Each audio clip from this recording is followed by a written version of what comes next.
يا عبدي أنا الله الله الله الله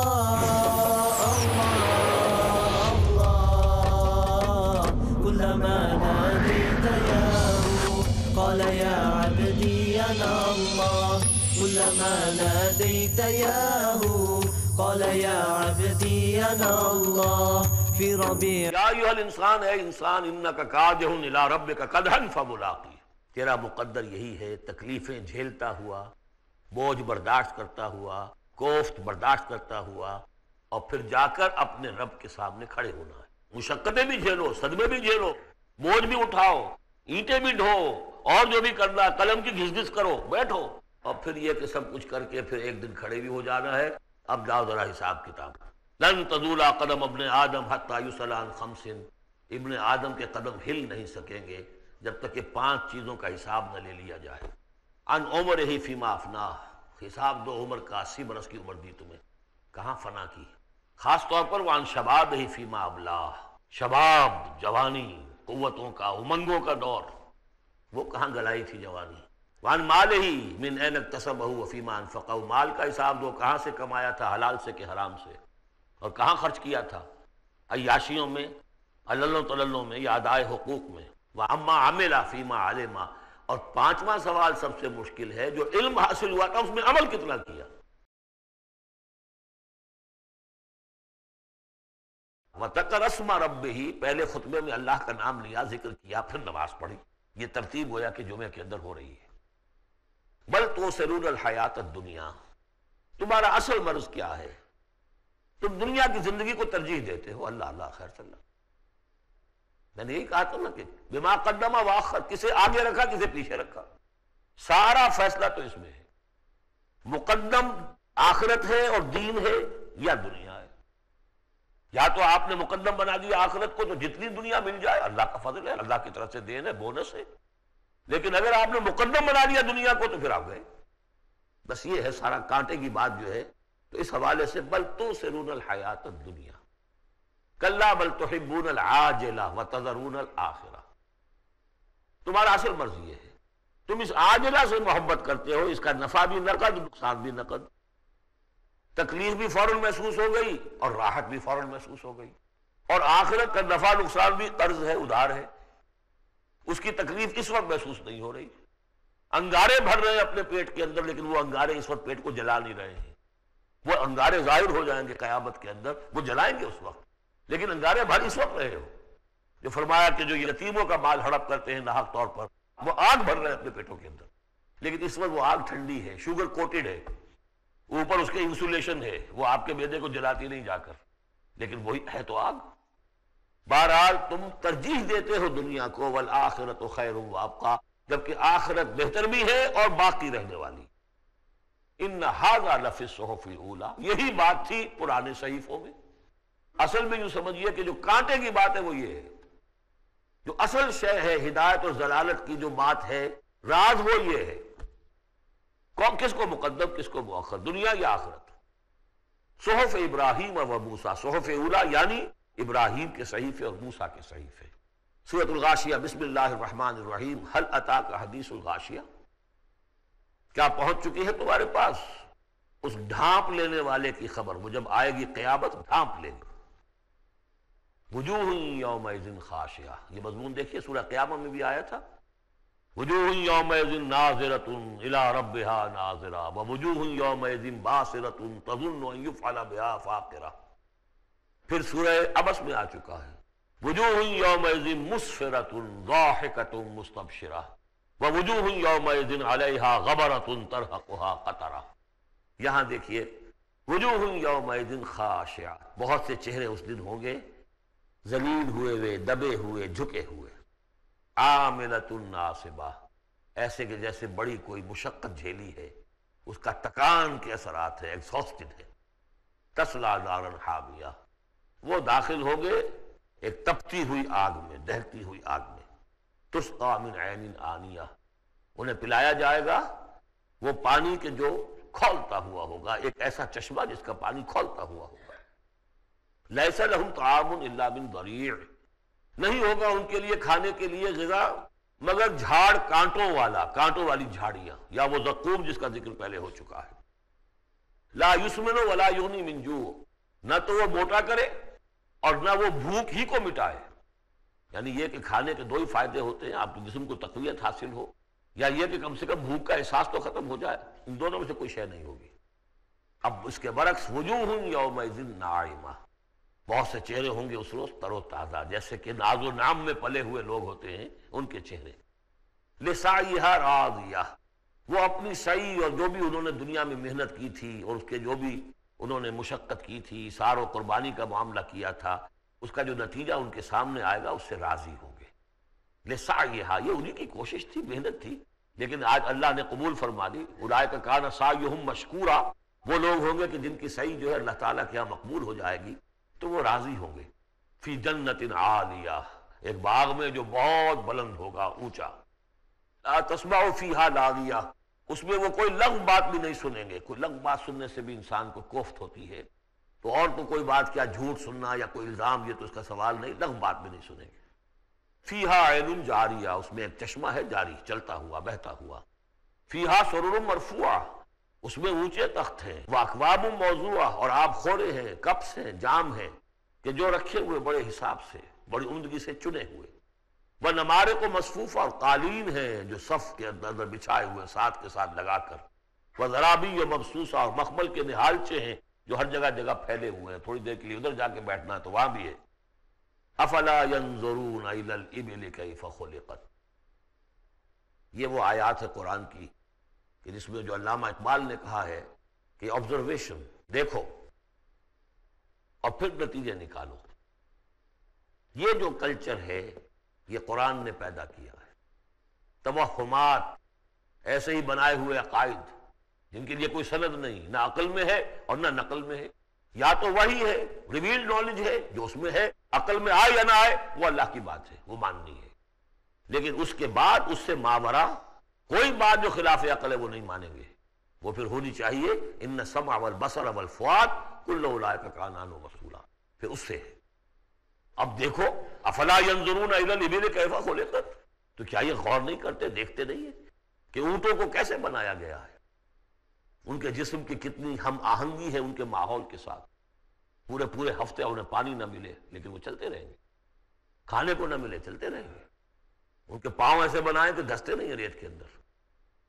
کیف خلقت وإلی السماء کیف رفعت، اور آسمان کیسے اس کو بلند کیا گیا ہے۔ یہ اسٹرانومی والوں کا فیلڈ ہے، وہ سمجھے کیسے ہے یہ۔ وإلی الجبال کیف نصبت، اور یہ جو پہاڑ ہے یہ کیسے گاڑ دیے گئے ہیں، یہ جیولوجی والوں کا فیلڈ ہے، وہ اس پر تحقیق کریں۔ وإلی الأرض کیف سطحت، اور زمین کو نہیں دیکھتے کیسی بچھا دی گئی ہے۔ ویسے اس کا ایک خاص وہ سمجھ لیجئے پس منظر بھی ہے کہ کن چیزوں کی طرف، ویسے تو کائنات کی ہر شے اللہ کی نشانی ہے۔ ان فی خلق السماوات والارض واختلاف الليل والنهار والفلك التي تجري في البحر بما ينفع الناس وما انزل الله من السماء من ماء فاحيا به الارض بعد موتها وبث فيها من كل دابة وتصريف الرياح، ہر شے آیت ہے۔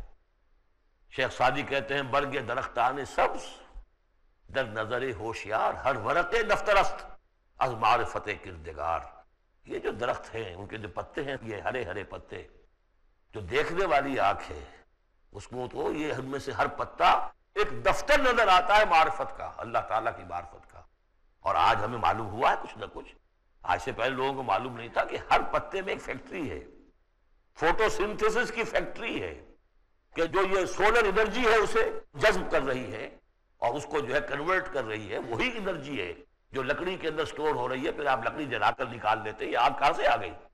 وہی سولر انرجی، اس کی سورس وہی ہے، اور اس سولر انرجی کو، سورج کی اس حرارت کو جذب کر رہا ہے یہ پتا، اور وہاں وہ عمل جاری، ہر پتا ایک فیکٹری ہے فوٹو سنتھسس کی۔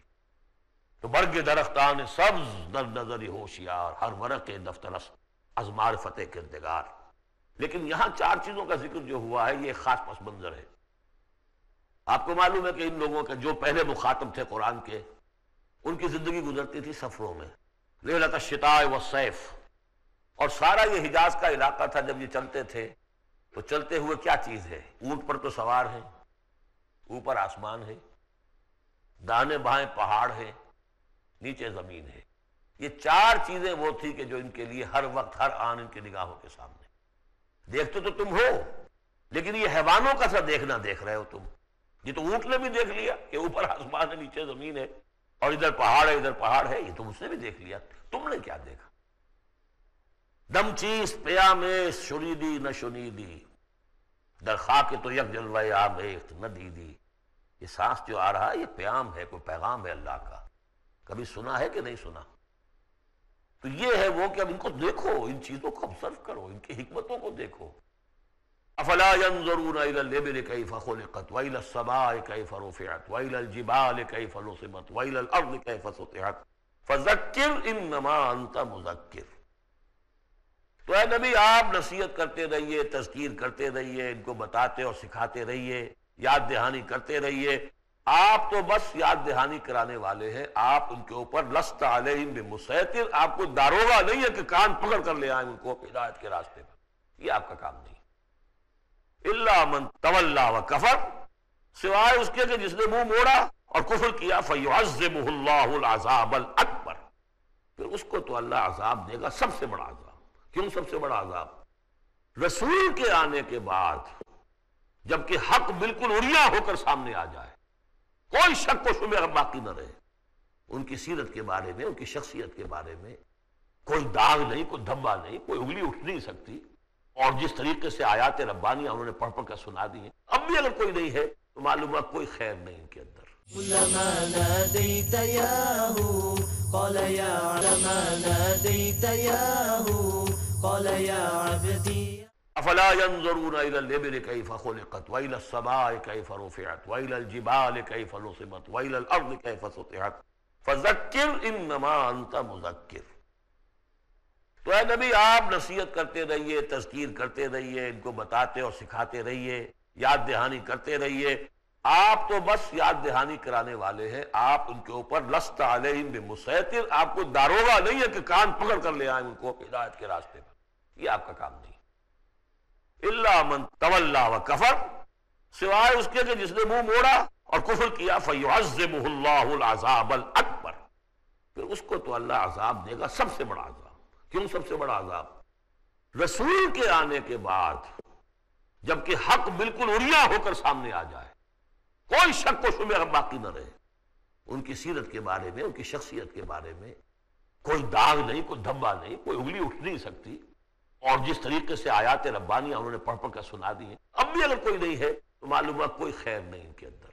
اب یہ شدید ترین عذاب کے مستحق ہیں. ان الینا ایابہم، اے نبی ان سب کو ہماری طرف لوٹ کر آنا ہے. ثم ان علینا حسابہم، پھر ہمارے ذمہ ہم حساب لے لیں گے. آپ اپنا کام کیے جائیے، جو آپ کا فرض ہے آپ ادا کیجئے، باقی یہ ہم پر چھوڑیے. ذرنی والمکذبین، مجھے چھوڑ دیجئے، میں ان سے نمٹ لوں گا. ذرنی والمکذبین اولی النعمہ مہلہم قلیلا. اور دیکھیے کس طرح سورہ تاریخ میں ختم ہوئی ہے کہ ایک ہی آیت میں مہلہم، آپ کو ان کو ذرا دیجئے، مہلت دیجئے. امہلہم دونوں صیغوں میں، باب تفعیل بھی اور پھر باب افعال بھی. ان الینا ایابہم ثم ان علینا حسابہم. سورۃ الفجر. بسم اللہ الرحمن الرحیم. والفجر ولیال عشر والشفع والوتر واللیل اذا یسر. فجر عام خیال یہ کہ اس سے مراد ہے 10 ذی حج کی جو فجر ہوتی ہے، جس کے بعد کہ نحر ہوتا ہے، قربانی ہوتی ہے، وہ گویا کہ کلائمیکس ہے پھر حج کے افعال کا. ولیال عشر، اور اس سے پہلے کی 10 راتیں. ظاہر بات ہے کہ 10 تاریخ جب ہوگی تو 10ویں رات گزر چکی ہے، تو یکم ذی الحج سے لے کر اور 10 ذی الحج تک کی یہ 10 راتیں جو ہے گزر چکی ہیں. والشفع والوتر، اور ایک 10 راتیں وہ ہے کہ جو عشرہ رمضان مبارک میں ہیں، اس میں شفع اور وتر کا فرق ہے، جفت اور طاق کا. طاق میں پھر لیلۃ القدر ہے. ویسے یہ کہ یہ طاق رات کون سی ہوتی ہے، اب اس کے بارے میں کافی کچھ ایک مسائل پیدا ہو چکے ہیں. واللیل اذا یسر، اور رات اس گواہ ہے رات جبکہ وہ چلے. حل فی ذالک قسم لذی حجر، اس میں ہے کوئی دلائل ہے، قسم ہے ان لوگوں کے لیے کہ جو عقل مند ہیں. ان میں جو نشانیاں ہیں ان چیزوں کے اندر جن کو کہ گواہی کے اندر پیش کیا گیا ہے. اب آ رہا ہے مضمون. الم تر کیف فعل ربک بعاد، تم نے دیکھا نہیں کیا کیا تھا آپ کے رب نے عاد کے ساتھ، قوم عاد کے ساتھ کیسے ہلاک کیا تھا؟ ارم ذات العماد، وہ ارم جو ستونوں والا تھا۔ خیال یہ ہے کہ ارم جو ہے یہ قوم عاد کا شاہی خاندان تھا، جیسے فراعنہ مصر کے، نماردہ عراق کے، تبع یہ تھے یمن کے، اور ارم جو ہے یہ قوم عاد کا جو خاندان تھا بادشاہی، ان کا لقب تھا۔ ذات العماد، اونچے اونچے ستونوں والا۔ اور اب جو اس شہر کی شداد، جو ان میں ایک بہت بڑا بادشاہ گزرا ہے، اس کے آثار، اس کے کھنڈر موجود دیکھ لیے گئے ہیں کہ اس صحرا کے نیچے دبے ہوئے ہیں، اور 30 اس کے اوپر بڑے بڑے مینار بنے ہوئے ہیں اس شہر کی فصیل کے اوپر۔ تو ذات العماد جو بڑے ستونوں والا تھا، التی لم یخلق مثلھا فی البلاد، جیسے کہ اس سے پہلے کبھی دنیا میں نہیں بنائے گئے تھے۔ وثمود الذین جابوا الصخر بالواد، اور تم نے دیکھا کہ اس سمود کے ساتھ کیا کیا تمہارے رب نے، جنہوں نے چٹانوں کو، وادی میں چٹانوں کو تراش تراش کر محل بنا لیے۔ وہ تو اب بھی موجود ہیں، بڑے بڑے ہال، پھر بنگلی کمرے، بڑے عمدہ ان کے جو مکان بنے ہوئے۔ وفرعون ذی الاوتاد، اور کیا کیا آپ کے رب نے فرعون کے ساتھ کہ جو میخوں والا تھا، اس کے جو کہ بڑے بڑے لشکر چلتے تھے، تو بہت سے خچر تو ایسے ہوتے تھے جن کے اوپر صرف جو خیموں کو کھڑے کرنے کے لیے میخیں ہوتی تھی وہی اٹھا کے چل رہے ہیں۔ کچھ اور بھی اس کے بارے میں آ رہا ہے، واللہ عالم۔ الذین طغوا فی البلاد، اصل بات یہ ہے کہ ان تمام قوموں نے سرکشی اختیار کی ملکوں میں، فاکثروا فیہا الفساد۔ ظاہر بات ہے جب اللہ کے خلاف سرکشی ہوگی تو خلق کے لیے فساد ہو جائے گا۔ اکثروا فیہا الفساد، اس میں بڑا فساد پیدا کر دیا۔ آج جو فساد ہے ہیوز اور ہیو ناٹس کا، نارتھ ورسز ساؤتھ، ایک فساد ہے، دنیا میں ہے، چل رہا ہے۔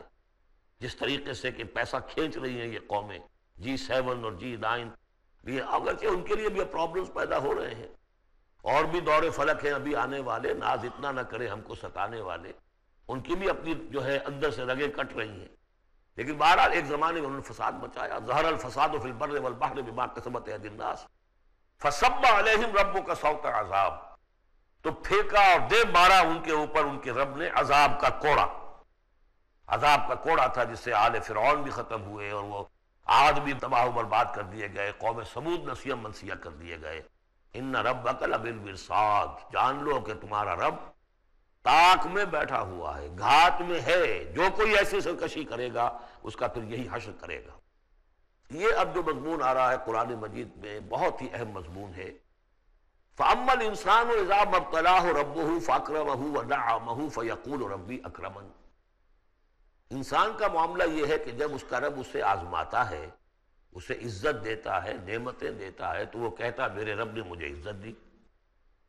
وَأَمَّا إِذَا مَا ابْتَلَاهُ فَقَدَرَ عَلَيْهِ رِزْقَهُ، جب اسے آزماتا ہے اور اس کا رزق جو ہے اس پر تنگ کر دیتا ہے، راشننگ کر دیتا ہے، تھوڑا تھوڑا دیتا ہے، فَيَقُولُ رَبِّي أَهَانَنِ، تو وہ کہتا میرے رب نے مجھے ذلیل کر دیا۔ کلا، ایسا نہیں ہے۔ آپ کو کیا خرابی نظر آئی اس میں؟ کوئی شرک نہیں ہے۔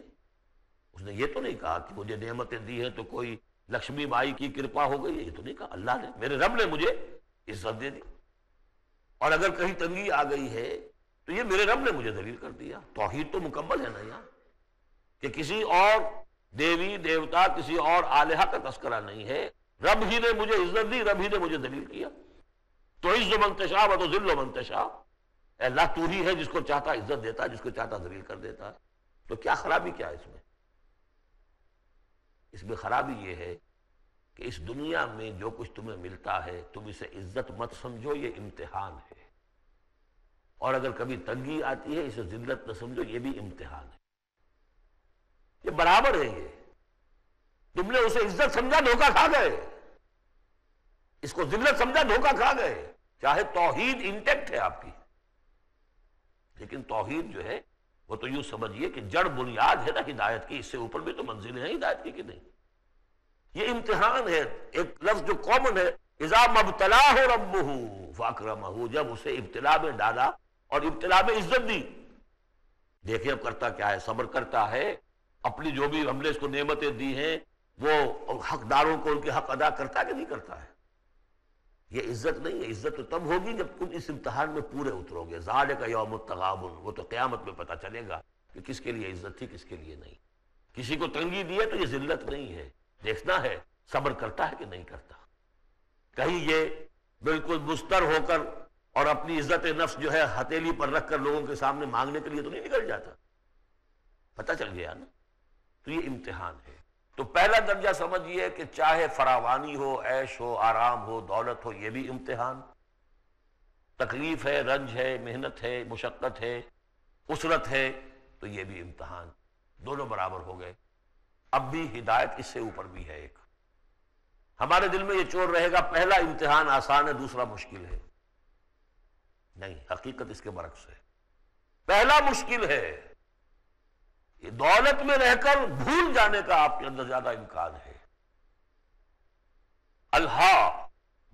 حدیث آپ کو سنائی تھی، ما قل و کفا خیر مما کثر و الہا، اگر زیادتی ہوگی، دولت ہوگی، تم اللہ کو بھول جاؤ گے تو زیادہ نقصان یہ ہے، زیادہ بڑا امتحان یہ ہے، اور اگر ناپ تول کر مل رہا ہے تو ہر وقت اللہ یاد رہے گا۔ یہ ہلکا ہے، در حقیقت وہ بھاری ہے۔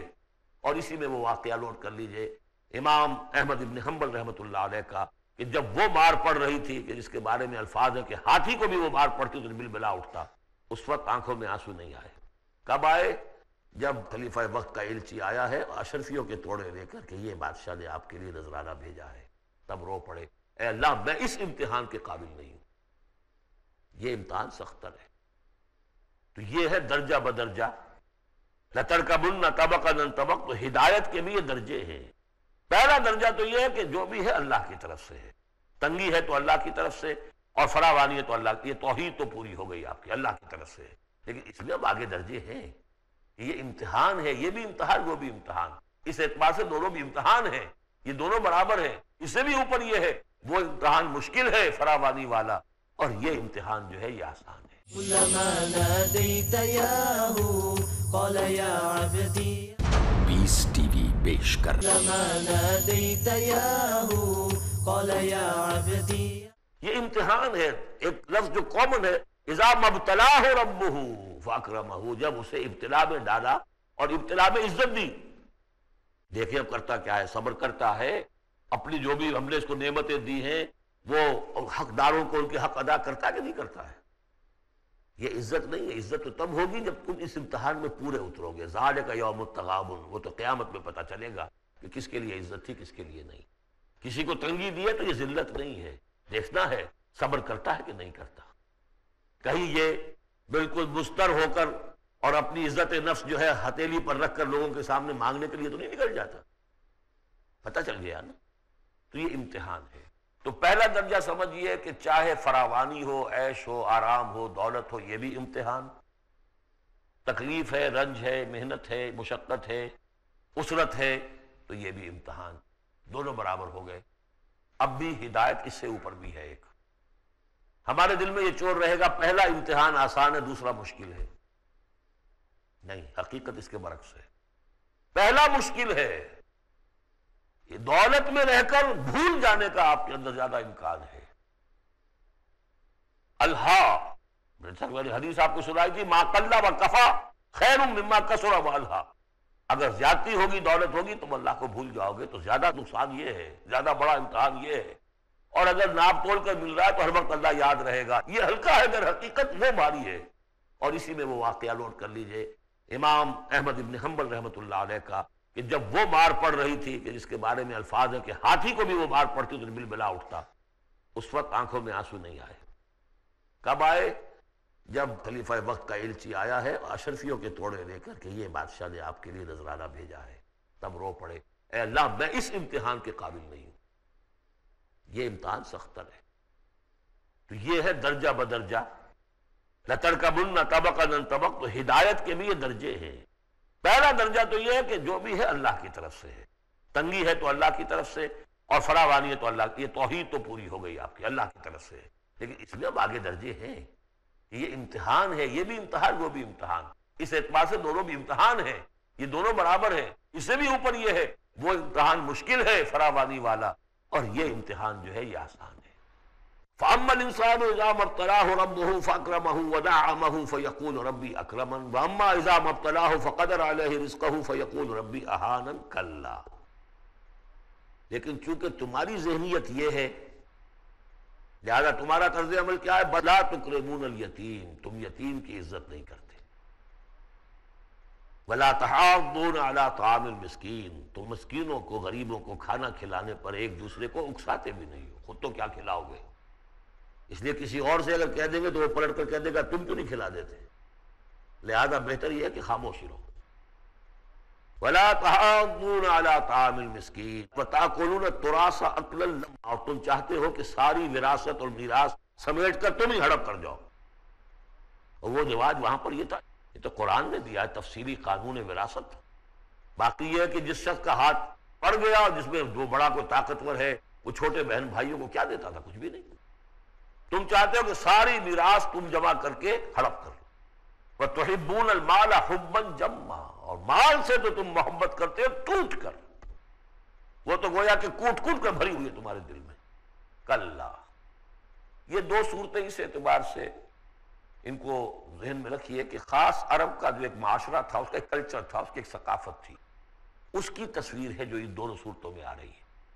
ایک ان کا اپنا ثقافت کا، ان کا ماحول، غریبوں کو کھانا کھلانا، یہ ان کے ہاں سمجھا جاتا تھا اچھا کام ہے، لیکن یہ کہ جو لوگ دولت کی محبت میں مبتلا ہو گئے وہ کیسے کریں گے اس کو؟ اور جو بھی وہاں پر ہو رہا تھا، زوردار جو بھی ہے طاقت والا، سب کو سمیٹ لیتا تھا۔ کلا اذا دکت الارض دکا دکا، جبکہ زمین کو کوٹ کوٹ کر پست کر دیا جائے گا، ہموار کر دیا جائے گا۔ اذا دکت الارض دکا دکا وجاء ربک والملک صفا صفا، سورہ حاقہ میں آپ نے پڑھا تھا فَإِذَا انشَقَّتِ السَّمَاءُ فَكَانَتْ وَرْدَةً كَالدِّهَانِ، یہ تو ہم نے پڑھا سورہ رحمان میں، اور پھر یہ کہ وہاں پڑھا بھربھرا سا ہو جائے گا، وَالْمَلَكُ عَلَىٰ أَرْجَائِهَا، اس کے کناروں کے اوپر جو ہیں وہ فرشتے ہوں گے، وَيَحْمِلُ عَرْشَ رَبِّكَ فَوْقَهُمْ يَوْمَئِذٍ ثَمَانِيَةٌ، اور 8 فرشتے اس روز اللہ کے عرش کو لے کر اتریں گے۔ جَاءَ رَبُّكَ وَالْمَلَكُ صَفًّا صَفًّا، اس سے اندازہ ہوتا ہے کہ قصہ زمین برسر زمین ہی طے ہو، جو ہم نے کمایا، جو گنوایا، یہی کمایا یہی گنوایا، کوئی نیکی کمائی تو یہاں اور کوئی بدی کمائی تو یہاں، یہ سارا قصہ زمین زمین ہی پر ہوگا۔ زمین کو پھیلایا جائے گا، مدت کھینچا جائے گا، چپٹا کر دیا جائے گا، کوٹ کوٹ کر پہاڑ چلا دیے جائیں گے، وہ ریت روئی کے گالے بن جائیں گے، نہ اس میں کہیں کوئی موڑ ہوگا، نہ اونچائی ہوگی، نہ ڈھلوان ہوگی۔ سورہ طٰہٰ میں ایک بار سے یہ ساری چیزیں کر کے پھر یہیں پر اللہ تعالیٰ کا نزول اجلال ہوگا، اس کی کوئی تجلی ہوگی، جس کو لے کر کے خاص طور پر 8 فرشتے جو ہیں وہ نازل ہوں گے۔ وَجَاءَ رَبُّكَ وَالْمَلَكُ صَفًّا، فرشتے ہوں گے صفے باندھے ہوئے۔ وَجِيءَ يَوْمَئِذٍ بِجَهَنَّمَ، اور لے آئی جائے گی اس دن جہنم بھی۔ يَوْمَئِذٍ يَتَذَكَّرُ الْإِنسَانُ وَأَنَّىٰ لَهُ الذِّكْرَىٰ، اس دن انسان کو سبق یاد آئے گا، چیتے گا وہ انسان، یہ شاہ صاحب کا لفظ تھا، چیتے گا انسان، یاد آ جائے گا اسے کہ وہ کیا کر کے لایا تھا یہاں پہ، اور اسے پوری نصیحت حاصل ہو جائے گی۔ لیکن اب یہ نصیحت کس کام کی؟ یومئذ یتذکر الانسان وانیٰ لہ الذکریٰ، اب یہ کس لیے؟ اب تو اس کا کوئی فائدہ نہیں۔ وہ تو دنیا میں اگر تم نے دیکھا ہوتا، سوچا ہوتا، حقائق تم پر منکشف ہوتے تو فائدہ تھا، یہاں تو نہیں۔ یقول یا لیتنی قدمت لحیاتی، وہ کہے گا ہائے کاش میں نے اپنی زندگی کے لیے کچھ آگے بھیجا ہوتا۔ یہ لفظ نوٹ کیجیے، حیاتی، میری زندگی تو اصلی یہ ہے، آج معلوم ہوا مجھے، میں تو دنیا کی زندگی کو زندگی سمجھتا رہا، وہ زندگی نہیں تھی، وہ زندگی کی تمہید تھی، وہ ایک امتحانی وقفہ تھا، چھانٹی کرنے کے لیے اللہ تعالیٰ نے تمہاری بڑی طویل زندگی میں، وہ زندگی برطرز اندیشہ سود و زیاں ہے زندگی، ہے کبھی جاں اور کبھی تسلیم جاں ہے زندگی، تو اسے پیمانہ امروز و فردا سے نہ ناپ، جاویداں پہ ہم دواں ہر دم جواں ہے زندگی۔ اس زندگی کا تھوڑا سا حصہ کاٹ لیا موت کا وقفہ ڈال کر، یہ ہے آپ کا ٹیسٹنگ پیریڈ۔ خلق الموت والحیات لیبلوکم ایکم احسن عمل، تو امتحان پاس کرتے ہو اچھے مستقبل کے لیے، اس امتحان کو پاس کرنا تھا اس آخرت کے لیے۔ اب وہ کہے گا یقول یا لیتنی قدمت لحیاتی، کاش کہ میں نے اپنی زندگی کے لیے کچھ آگے بھیجا ہوتا۔ فیومئذ لا یعذب عذابہ احد، تو اس دن وہ عذاب دے گا جیسا عذاب کوئی نہ دے سکے، لا یعذب عذابہ احد، اس کا سا عذاب نہ دے سکے کوئی اور، ولا یوثق وثاقہ احد، اور اس کا سا باندھنا نہ باندھ سکے کوئی اور۔ لیکن اسی وقت خوش قسمت ہوں گے کوئی خوش قسمت جن سے کہا جائے گا یا ایتھا النفس المطمئنہ، اے نفس مطمئنہ۔ کون؟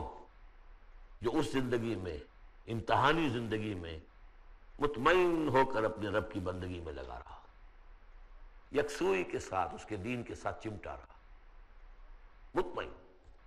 یا ایتھا النفس المطمئنہ ارجعی الی ربک راضیۃ مرضیہ، اب لوٹ جاؤ اپنے رب کی طرف اس حال میں کہ تم اس سے راضی، وہ تم سے راضی۔ رضی اللہ عنہم ورضوا عنہ فادخلی فی عبادی، داخل ہو جاؤ میرے نیک بندوں میں۔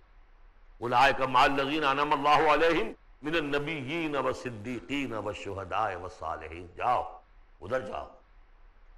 فادخلی جنتی، اور داخل ہو جاؤ میری جنت میں۔ اللہم ربنا اجعلنا منہم، بڑی ہمت کرنی پڑے گی یہ کہنے کے لیے کہ پروردگار ہمیں ان میں شامل فرما دے۔ سورۃ البلد، اب یہ اس کا جوڑا ہے۔ بسم اللہ الرحمن الرحیم، لا اقسم بہذا البلد۔ یہ میں نے نہیں وضاحت کی آپ کے سامنے، یہ لا اقسم کیوں ہے؟ لا اقسم، لا اقسم بیوم القیامہ، لا اقسم بالنفس اللوامہ، فلا اقسم بالشفق واللیل وما وسق۔ یہ لا جو ہے نافیہ نہیں ہے، یہ لا ہے اس معنی میں تم جو کہہ رہے ہو غلط ہے، میں قسم کھاتا ہوں قیامت کے دن کی۔ اسی طرح تمہارے دماغ میں جو بیٹھا ہوا غلط نہیں، جیسے کہ انگریزی میں نے I swear by the day of judgment، لیکن ہوتا کیا ہے انگریزی میں نے کے بعد کوما لگ جاتا ہے تو آپ کو پتہ چل گیا یہ علیحدہ ہے، لیکن عربی میں یہ قومیں وغیرہ ہیں نہیں۔ تو لا اقسمو، میں نہیں قسم کھاتا، یہ نہیں ہے، نہیں قسم ہے مجھے قیامت کے دن کی، نہیں قسم ہے مجھے اس شہر کی۔ کون سا شہر؟ مکہ مکرمہ۔ کیوں؟ یہ ابھی بات میں واضح ہو جائے گی۔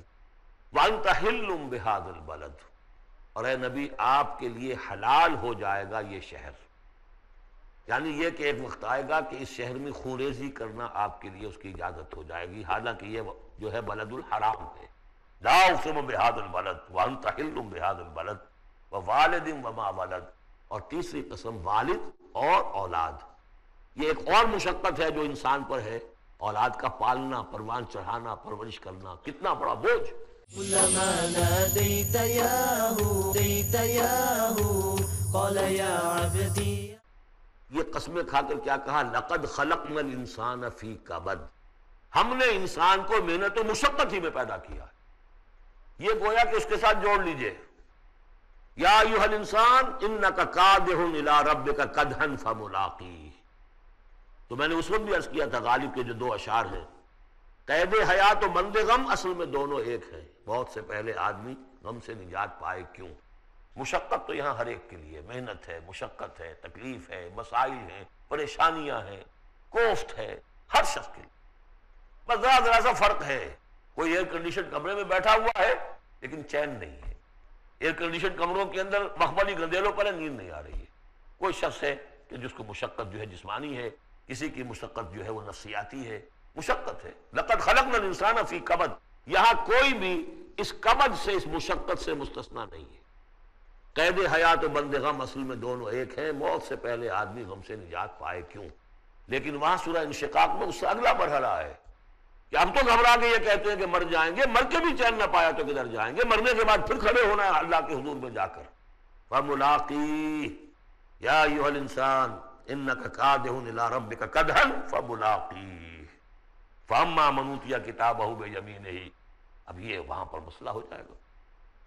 انسان کے لیے مشقت اور محنت جو ہے یہ اس کا مقدر ہے۔ ووالد وما ولد لقد خلقنا الانسان فی کبد ایحسب ان لن یقدر علیہ احد۔ اس محنت و مشقت میں جو انسان پڑے ہوئے، ان کے تمرد کا حال دیکھو، ابو جہل کو دیکھو اکڑا ہوا ہے۔ اگر ان کے لیے دنیا میں آسانیاں ہوتی تو یہ کیا کرتے، کیا ستم ڈھاتے، کیا بغاوتیں کرتے؟ کیا انسان یہ سمجھتا ہے کہ اس کے اوپر کوئی قابو نہیں پائے گا؟ یقول اہلکت مالا لبدا، یہ اب ان کا کلچر ہے، بڑے فخر سے کہتا ہے میں نے تو بڑا ڈھیروں مال جو ہے شیخی مارتا ہے، میں نے ہلاک کر دیا، میں نے کھانے کھلائے، غریبوں کو کھلائے۔ یہ بھی ان کی مسابقت رہتی تھی۔ ان میں جو لوگ تھے، اب ابو جہل کا بھی قول یہی ہے نا، جب اس سے پوچھا گیا کہ کیا تمہارے خیال میں محمد جھوٹے ہیں؟ صلی اللہ علیہ وسلم نے کہا نہیں نہیں، ان کا بھی جھوٹ نہیں بولا. پھر تم کیوں نہیں ان پر ایمان لاتے؟ کہ بھائی بات یہ ہے ہمارا ان کا مقابلہ تھا، بنو ہاشم کا اور ہمارے خاندان کا. انہوں نے کھانے کھلائے، ہم نے ان سے بڑھ کر کھلائے. انہوں نے اور خدمت کی، حجاج کی، ہم نے ان سے بڑھ کر کی. ابھی تک تو ہم کندھے سے کندھا جوڑے چلے آ رہے ہیں. اب اگر ہم ان کی نبوت مان لیں تو ہم تو ہمیشہ کے لیے غلام ہو جائیں گے. یہ صورت مجھے گوارا نہیں. Give the devil his due، اس نے بالکل صحیح بات کہی. جھوٹا میں نہیں سمجھتا محمد کو صلی اللہ علیہ وسلم. کتنا اخلاقی روب تھا حضور کا اس پر، وہ ہم پڑھ لیں گے آگے چل کر جب سورہ علق ہم پڑھیں گے، وہ بعد میں اسی وقت کے لیے موضوع ہے. تو وہ شیخی مارتے تھے میں نے اتنا مال ہلاک کر دیا، اتنا خرچ کیا، اتنا غریبوں میں لٹایا. اَيَحْسَبُ أَن لَّمْ يَرَهُ أَحَدٌ، کیا اس کا گمان ہے اسے کسی نے دیکھا نہیں ہے؟ اگر تو واقعی تم اسے نیکی کی تھی تو جس کے لیے نیکی کی تھی اس نے تو دیکھ لیا ہے، بیان کیوں کر رہا ہے؟ اگر اللہ کو راضی کرنے کے لیے کوئی کیا تھا تو اس کے تو علم ہے. أَلَمْ نَجْعَل لَّهُ عَيْنَيْنِ، کیا ہم نے اس کو دو آنکھیں نہیں دی؟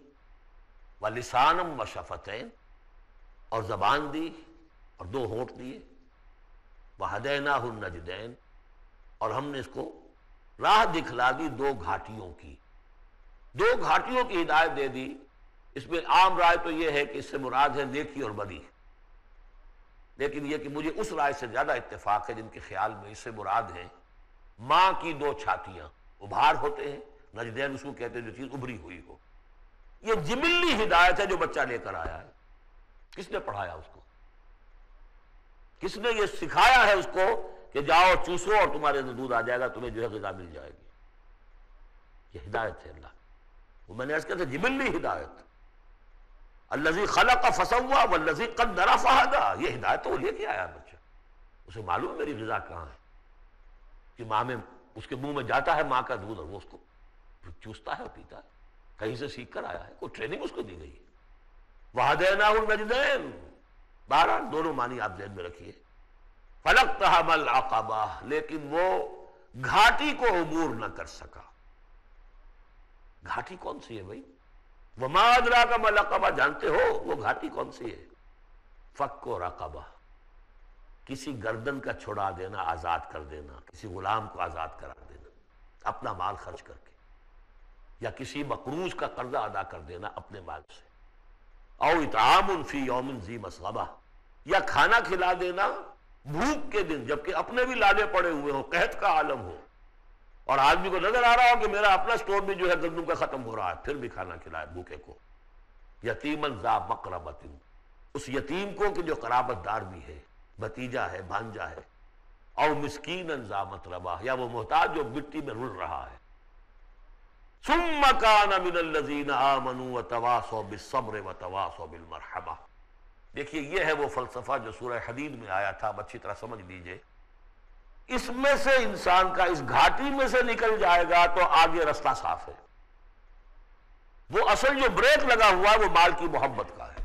اس کو کھولو گے پھر گاڑی چلاؤ، چلے گی گاڑی. جس کے دل میں یہ مال کی محبت ہے، جو مال کو خرچ نہیں کر سکتا کسی بھی ضرورت مند کے اوپر، کسی ادائے حقوق کے اندر، اب وہ شخص جو ہے وہ تو گویا کہ اس گھاٹی سے نکلا ہی نہیں. اسے ایمان کی کہاں نعمت میسر آئے گی، ایمان لے بھی آئے گا اس حال میں تو منافق ہوگا. سمجھ رہے میری بات کو؟ اگر یہ گند دل میں سے نکلا نہیں، پاک نہیں ہوا، تو ایمان لے بھی آئے گا کسی وجہ سے تو منافق بنے گا، مومن تو نہیں بن سکتا صحیح معنی میں.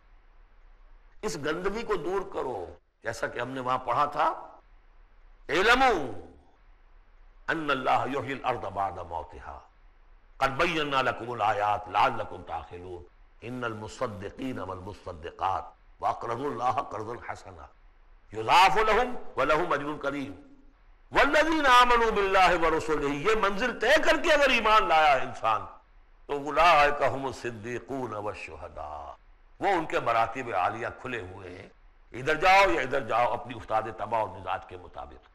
یہاں بھی وہی ہے، پہلے یہ کام کیے ہو فلک تحب العقبہ، اگر اس گھاٹی کو عبور کر لے، گھاٹی کون سی ہے؟ فک رقبۃ او اطعام فی یوم ذی مسغبۃ یتیما ذا مقربۃ او مسکینا ذا متربہ ثم کان من الذین آمنوا وتواصوا بالصبر وتواصوا بالمرحمہ. زمین کے اندر سے یہ گند آپ نے نکال دیا، شوریلی زمین کے اندر جو بھی تھا اس کو صاف کر کے اب بیج ڈالیے ایمان کا. ثم یہ زمین تیار ہو گئی ہے، اب بیج ڈالیے. ثم کان من الذین آمنوا، پھر ہوا وہ ان لوگوں میں شامل کہ جو ایمان لائے اور تواصوا بالصبر وتواصوا بالمرحمہ. یہ وہ مضمون یہاں آ گیا ہے، والعصر ان الانسان لفی خسر الا الذین آمنوا وعملوا الصالحات وتواصوا بالحق وتواصوا بالصبر. اور یہاں پہ ترتیب بدلی ہوئی ہے، وہاں ایمان کے بعد عمل صالح یا عمل صالح کے بعد ایمان ہے، وہاں تواصی بالحق کے بعد تواصی بالصبر ہے، یہاں تواصی بالصبر پہلے ہے، تواصی بالمرحمہ بعد میں ہے. تو اس میں تقابل سے بہت سے جو حقائق ہیں وہ کھلتے ہیں. ثم کان من الذین آمنوا وتواصوا بالصبر وتواصوا بالمرحمہ.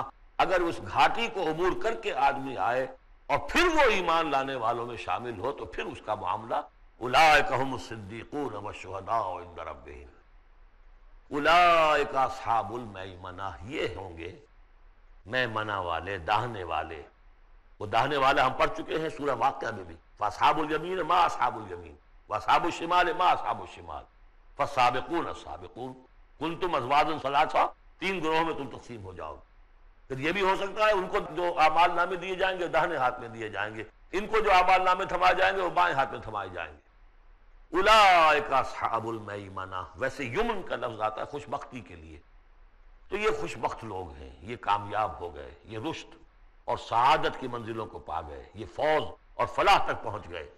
والذین کفروا بآیاتنا، اور جو لوگ ہماری آیات کا انکار کریں گے، ہم اصحاب المشأمہ، وہ ہوں گے کم بختی والے.